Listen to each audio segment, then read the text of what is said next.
दोस्तों power rangers को giant monster का सामना करने के लिए ज़ॉर्ड का जरूरत पड़ता है। स्वागत है आपका दोस्तों स्क्रीन पॉइंट में, और आज हम बात करने वाले हैं टॉप 10 मोस्ट पावरफुल ज़ॉर्ड्स के बारे में।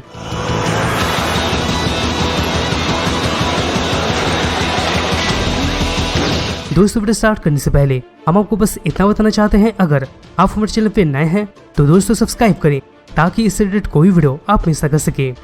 दोस्तों एक तरफ से देखा जाए तो पावर रेंजर्स बहुत बार अर्थ को सेव कर चुके हैं, मॉन्स्टर पे मॉन्स्टर आते गए और पावर रेंजर्स उन सभी मॉन्स्टर से अर्थ को सेव करते जा रहे हैं। पावर रेंजर्स के लिए मॉन्स्टर का सामना करना कभी भी आसान नहीं रहता है, क्योंकि दोस्तों कब रीटा रिपल्सा या तो लॉर्ड सीड या फिर कोई और मॉन्स्टर अपना मॉन्स्टर को भेज दे उसका कुछ खबर नहीं रहता। हाँ, एक तरह से दोस्तों ये एक बहुत ही बड़ा रिस्क की जॉब है, पर दोस्तों पावर रेंजर्स की दुनिया में ये काम तो किसी न किसी को करना पड़ेगा। बैटल का या फिर मॉन्स्टर का सामना करने के लिए पावर रेंजर्स को ज़ॉर्ड यूज करना पड़ता है। पर दोस्तों क्या आप कभी नोटिस किए हैं कि कौन सा ज़ॉर्ड सबसे पावरफुल हो सकता है? अगर आप पावर रेंजर वाइल्ड फोर्स या फिर एसपीडी टाइम फोर्स या फिर सुपर समुराई देख रहे हैं तो आपको डेफिनेटली लगेगा कि वही सीरीज का ज़ॉर्ड सबसे पावरफुल है, मगर दोस्तों ऐसा नहीं है।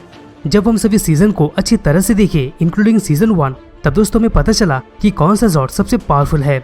ये लिस्ट के लिए दोस्तों हम सीजन 1 से लेके सुपर निंजा स्टील तक सभी का हेल्प लिए हैं, और दोस्तों ऑब्वियसली कुछ आर्टिकल्स का भी हेल्प लिए हैं। तो दोस्तों टाइम ना लेते हुए चलिए स्टार्ट करते हैं। Number 10 falcon zord. दोस्तों जब टॉमी ऑलिवर के पास फैल्कन ज़ॉर्ड था तब ये समझना बहुत ही आसान हो गया था कि टॉमी ऑलिवर क्यों फैन फेवरेट था। टॉमी ऑलिवर हर तरह से पावरफुल था, और खास करके जब वो ग्रीन रेंजर था वो और भी ज्यादा पावरफुल हो गया था।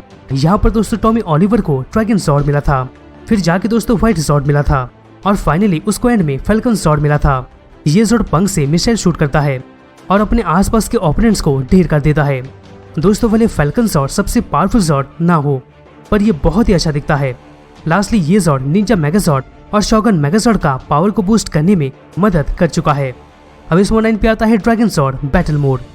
दोस्तों डायनो मेगाज़ॉर्ड का पावर कम पड़ गया था, तब पावर रेंजर्स इससे भी ज्यादा पावरफुल कॉम्बिनेशन में जा सकती थी, जिसका नाम दोस्तों ड्रैगन मेगाज़ॉर्ड या तो ड्रैगन ज़ॉर्ड बैटल मोड है। ये ज़ॉर्ड को यूज करना तब पॉसिबल हो पाया था जब ग्रीन रेंजर ऑफिशियली एक टीम में ज्वाइन हुआ था, जिससे कि ड्रैगन ज़ॉर्ड का पावर बाकी रेंजर्स के ज़ॉर्ड के पावर के साथ कंबाइन हो गया था। ये ज़ॉर्ड का सबसे खास बात इसका खतरनाक ड्रिल होता है, जिससे कि दोस्तों ये अपने एनिमी को बहुत ही खतरनाक तरीके से डिस्ट्रॉय कर देता है। लास्ट में दोस्तों ये ज़ॉर्ड में एक चेस्ट प्लेट भी होता है, जो कि फिजिकल और एनर्जी रिलेटेड अटैक दोनों को डिफेंड कर सकता है। अब इस 8 पे आता है साइक्लोप्सिस। दोस्तों हर पावरफुल ज़ॉर्ड सिर्फ हीरो का ही नहीं होता, बल्कि दोस्तों कुछ पावरफुल ज़ॉर्ड्स विलेंस के भी होते हैं। यहाँ पर दोस्तों साइक्लोप्सिस एक ऐसा ज़ॉर्ड था जिसको कि दोस्तों पावर रेंजर्स के लिए हराना बहुत ही मुश्किल साबित हो चुका था। यहाँ पर साइक्लोप्सिस रीटा का ही डिजाइन किया हुआ ज़ॉर्ड था, और उसी ज़ॉर्ड को गोल्डर के द्वारा यूज किया जा रहा था। साइक्लोप्सिस इतना पावरफुल ज़ॉर्ड था कि यह लगातार पावर रेंजर्स को हराते जा रहा था, यहाँ तक कि दोस्तों मेगाज़ॉर्ड का आर्म और ड्रैगन ज़ॉर्ड का पूंछ को काट दिया था। लास्ट में दोस्तों ये इतना पावरफुल था कि अगर मेगाज़ॉर्ड ड्रैगन ज़ॉर्ड को भी मिला दिया जाए तब पर भी दोस्तों ये उसको डिफीट नहीं कर सकते। अब इस 7 पे आता है अल्ट्रा ज़ॉर्ड। दोस्तों जब कोई ओपोनेंट ड्रैगन ज़ॉर्ड बैटल मोड का सामना करने में सक्षम होता है तब दोस्तों अल्ट्रा ज़ॉर्ड ही काम आता है। अल्ट्रा ज़ॉर्ड को अल्ट्रा मेगाज़ॉर्ड भी कहा जाता है। यहाँ पर दोस्तों डायनो मेगाज़ॉर्ड, ड्रैगन ज़ॉर्ड और टिटानस ज़ॉर्ड का फ्यूजन के बाद ही दोस्तों अल्ट्रा ज़ॉर्ड का क्रिएशन हुआ था। एक तरफ से ये ज़ॉर्ड को मैसिव बीस्ट भी कह सकते हैं। अल्ट्रा ज़ॉर्ड इतना पावरफुल है कि ये अपने पावरफुल मिसाइल और एनर्जी वेपन को भी अपने सामने नाकामयाब साबित कर सकता है। लास्ट में दोस्तों ज्यादा करके अल्ट्रा मेगाज़ॉर्ड अपने एनिमी को मैक्सिमम टाइम हरा देता है। अब इस 6 पे आता है थंडर मेगाज़ॉर्ड। दोस्तों आपको भी पता होगा कि पावर रेंजर्स के सेक्ट में डायनासोर डिस्ट्रॉय हो गया था, पर दोस्तों ज़ॉर्डन और अल्फा 5 उसी टूटे हुए ज़ॉर्ड के टुकड़ों से एक नया ज़ॉर्ड बनाने में लग जाते हैं, और फिर दोस्तों सामने आता है थंडर ज़ॉर्ड। इसके बाद दोस्तों इसका कंबाइंड फॉर्म का नाम थंडर मेगाज़ॉर्ड है, जो कि दोस्तों उनके पहले के ज़ॉर्ड से काफी पावरफुल था। ये अपने आप में बहुत ही पावरफुल है, जैसे कि दोस्तों हम देख चुके हैं कि ये लॉर्ड सीड का मॉन्स्टर को काफी कम इफर्ट में हरा दिया था, और साथ में दोस्तों अपने एनर्जी की मदद से कटाना को भी हरा दिया था। अब इस 5 पे आता है मेगा टाइगर ज़ॉर्ड। दोस्तों पावर रेंजर्स के लिए टाइगर ज़ॉर्ड का अपीयरेंस एक इम्पोर्टेंट मोमेंट था। एक तरह से देखा जाए तो मेगा टाइगर ज़ॉर्ड और थंडर ज़ॉर्ड का फ्यूजन है। ये ज़ॉर्ड वो अटैक का सामना करता है जो अटैक उसके ओपोनेंट उसके ऊपर करते हैं। ये ज़ॉर्ड का एक स्पेशल फिनिशिंग मूव भी होता है, जो कि मिसाइल फायर करने के तरह होता है। ये फिनिशिंग मूव इतना पावरफुल होता है कि इससे अगर कुछ टकराया तो वो पूरी तरीके से डिस्ट्रॉय हो जाएगा। और दोस्तों ये ज़ॉर्ड और इसका मूव बहुत ही पावरफुल है। अब इस 4 पे आता है टिटानस। दोस्तों चाहे वो सेंटर पीस हो या तो कैरेट जॉर्ड या तो फिर वो डायनासोर हो या फिर निंजा जॉर्ड, टिटानस सभी को अल्टीमेट फॉर्म तक पहुंचाने में हेल्प किया है। ये एक बहुत ही पावरफुल जॉर्ड है जिसमें हमें लेजर बीम और साथ में दोस्तों रॉकेट फायरिंग देखने को मिल जाता है। ये जॉर्ड रॉकेट फायरिंग अपने मुंह से और शोल्डर से करता है। इसी की वजह से दोस्तों टिटानस के साथ कोई भी भिड़ना नहीं चाहेगा। ये जॉर्ड का एटीट्यूड और पावर दोनों ही बहुत ही खतरनाक है। ये जॉर्ड का इतना इफेक्ट था कि रीटा रिपल्सा भी इसको डिस्ट्रॉय करने की कोशिश की थी, पर दोस्तों वो उसको डिस्ट्रॉय करने में नाकाम हुई थी।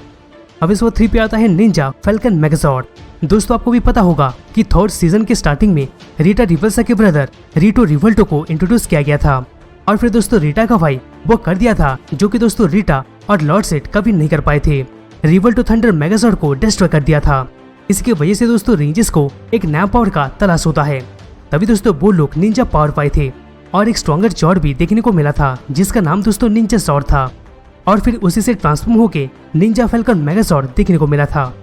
और दोस्तों ये जॉर्ड में बहुत ही यूनिक पावर सब मेंटेन किया जा रहा था। इसी की वजह से दोस्तों ये जॉर्ड इस नंबर पे डेफिनेटली आता है। अब इस 2 पे आता है सर्पेंट्रा। दोस्तों अगर हम नोटिस करें तो सर्पेंट्रा पूरे फ्रेंचाइजी में सबसे बड़ा जॉर्ड है। इसका इतना कैपेसिटी है कि ये न्यूक्लियर के साइज का एक्सप्लोजन कर सकता है। ये जॉर्ड को लॉर्ड जेड के द्वारा चलाया जाता है, यानी दोस्तों ये एक इविल जॉर्ड है। यहाँ पर दोस्तों ये जॉर्ड का इतना पावर है कि ये एक शॉट में थंडर मेगाजॉर्ड को डिफीट कर सकता है। यहाँ पर दोस्तों आप सोच रहे होंगे कि अगर ये इतना पावरफुल है तो ये नंबर 1 पोजीशन में क्यों नहीं आ पाया, पर दोस्तों इसका एक वीकनेस है और वो वीकनेस ये है कि इसका पावर बहुत ही जल्दी खत्म हो जाता है। यहाँ पर अगर हम ये वीकनेस को छोड़ दें तो दोस्तों ये बहुत ही ज्यादा पावरफुल है और दोस्तों कुछ ऑफिशियल आर्टिकल्स में इसको नंबर 1 पोजीशन पे रखा गया है, लेकिन दोस्तों इसके वीकनेस की वजह से ये नंबर 1 पोजीशन पे डेफिनेटली नहीं आएगा। लेकिन दोस्तों ये जॉर्ड बहुत ही पावरफुल और इसको डिफीट करना भी बहुत ही ज्यादा मुश्किल होता है। फाइनली दोस्तों नंबर 1 पे आता है शोगुन मेगा फैल्कन जॉर्ड। दोस्तों एक्चुअल में देखा जाए तो ये जॉर्ड को लॉर्ड जेड के द्वारा रेंजर्स के ऊपर यूज किया जाने वाला था, लेकिन दोस्तों यहाँ पर रेंजर्स शोगुन जॉर्ड का कंट्रोल लॉर्ड जेड और उसके साथियों से छीन लिए थे। अगर हम ये जॉर्ड का देखते हैं तो ये शोगुन मेगाजॉर्ड का फाइनल फॉर्म है और दोस्तों ये जॉर्ड नंबर 1 पोजीशन को ले लिया है, क्योंकि दोस्तों माइटी मॉर्फिन पावर रेंजेस में ये जॉर्ड को सबसे पावरफुल बताया गया है। इसके औसम पावर के साथ साथ शोगुन मेगा फैल्कन जॉर्ड सिर्फ और सिर्फ दोस्तों 16 एपिसोड्स में ही दिखाया गया था। भले दोस्तों ये जॉर्ड से हमें उतना डिस्ट्रॉय देखने को ना मिला हो, पर इसका इतना एबिलिटी है कि ये टिटानस के ऊपर भी हमला कर सकता है और उसको डिफीट कर सकता है। और दोस्तों ऑफिशियल आर्टिकल में और फैन के बीच में शोगुन मेगा फैल्कन जॉर्ड सबसे पावरफुल जॉर्ड के हिसाब से निकल के आता है। तो दोस्तों यही था टॉप 10 मोस्ट पावरफुल जॉर्ड्स के बारे में। दोस्तों वीडियो को कैसा लगा और कौन सा जॉर्ड आपको सबसे ज्यादा अच्छा लगा कमेंट बॉक्स पे जरूर कमेंट कीजिएगा। दोस्तों अगर वीडियो अच्छा लगा तो प्लीज वीडियो को लाइक करना मत भूलिएगा, जिससे हमें मोटिवेशन मिलता रहेगा और हम अब तक ऐसे ही ऑसम कंटेंट पहुंचाते रहेंगे। तो दोस्तों हमसे वापस मिलते हैं किसी दूसरे नई वीडियोस में।